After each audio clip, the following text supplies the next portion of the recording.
میری طرف سے تمام دوستوں کو السلام علیکم۔ آج میں آپ کو سیر کروانے والا ہوں سنگاپور۔ ویڈیو کا باقاعدہ آغاز کرنے سے پہلے تمام نئے آنے والے دوستوں کو میرے چینل بلوز ٹی وی پر خوش آمدید۔ اگر آپ نے ابھی تک یوٹیوب پر موجود میرا channel Blues T V subscribe نہیں کیا ہوا تو جلدی سے چینل کو سبسکرائب کر دیں، ساتھ موجود بیل آئیکن پر بھی پریس کر دیں تاکہ تمام معلوماتی ویڈیوز کی نوٹیفیکیشن آپ کو بار بار ملتے رہیں۔ سنگاپور جنوب مشرقی ایشیا میں ایک چھوٹا سا ملک ہے۔ اس کا رقبہ 683 کلومیٹر ہے اور اس کی آبادی 55 لاکھ ہے۔ سنگاپور کے شمال میں ملیشیا واقع جو اس کا واحد پڑوسی ہے۔ سنگاپور کے مقامی لوگ 3 قسموں کے ہیں: چینی، مالی اور تامل انڈین۔ اس کے علاوہ سنگاپور کی 36% آبادی تارکین وطن ہے جو کہ دنیا بھر سے آنے والے ہیں۔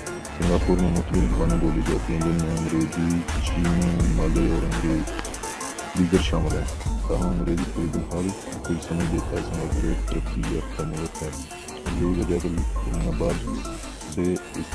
کہ لوگ دنیا بھر سے اس ملک کا رخ کرتے ہیں۔ سنگاپور کا دارالحکومت سنگاپور سٹی ہے۔ سنگاپور کی دفتری زبان انگریزی، مالی اور تامل ہے۔ سنگاپور کی دفتری زبان آسان چینی، تامل اور انگریزی ہے۔ سنگاپور کے نسلی گروہ چینی، مالی، ہندوستانی۔ چینی 76.1%، مالی 13.4% اور ہندوستانی 9.2% ہیں۔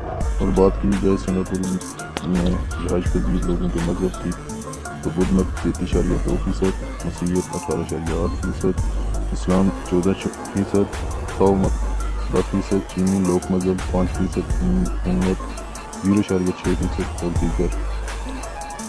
حکومت وحدانی ریاست، اکثریتی جماعت پارلیمانی نظام جمہوریہ۔ سنگاپور کی صدر حلیمہ یعقوب، وزیر اعظم لی شینگ لونگ، پارلیمانی اسپیکر حلیمہ یعقوب ہیں۔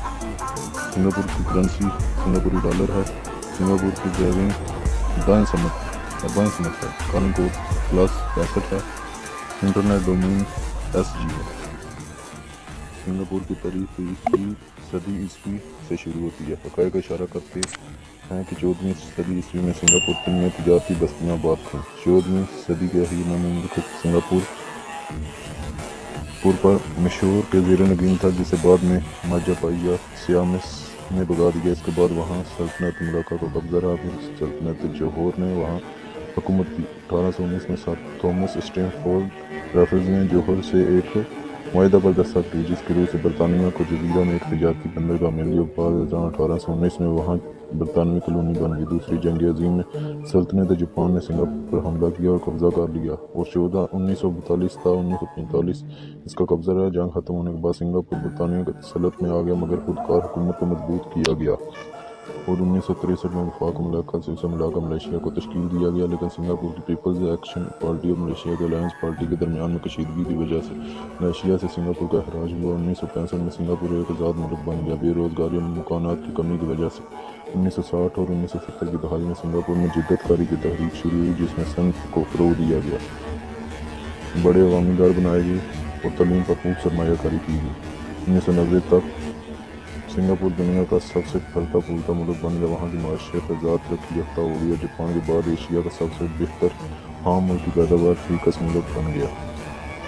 قدیم سنگاپوری یونانی رومی ماہر فلکیات بطلمیوس نے 2 صدی عیسوی میں مالے جزیرہ نما کے پاس ایک نیا جزیرہ دریافت کیا جسے سبانا کہا گیا۔ سنگاپور کی تاریخ کے اول نمونے چینی دستاویزات میں 3 صدی میں ملتے ہیں۔ اس میں جزیرہ کو پو لاؤ چنگ کہا گیا۔ یہ لفظ مالے زبان کا لگتا ہے جو مالے جزیرہ نما میں بولی جاتی ہے۔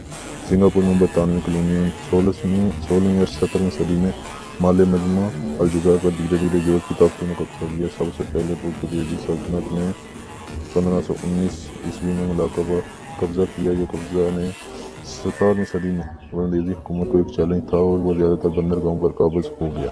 اس وقت سلطنت برطانیہ بہت محدود پیمانے پر سنگاپور جزیرہ پر موجود تھا۔ یہ تھی سنگاپور پر ایک شارٹ سی ویڈیو۔ یہ ویڈیو اگر آپ لوگوں کو پسند آئی ہو تو اس ویڈیو کو لائک ضرور کر دیں۔ اگر ہو سکے تو اس ویڈیو کو واٹس ایپ اور فیس بک پر اپنے احباب کے ساتھ ضرور شیئر کریں تاکہ ہماری حوصلہ افزائی کے ساتھ ساتھ آپ لوگوں کی معلومات میں بھی اضافہ ہوتا رہے۔ اگلی ویڈیو تک کے لیے مجھے دیں اجازت۔ اللہ نگہبان۔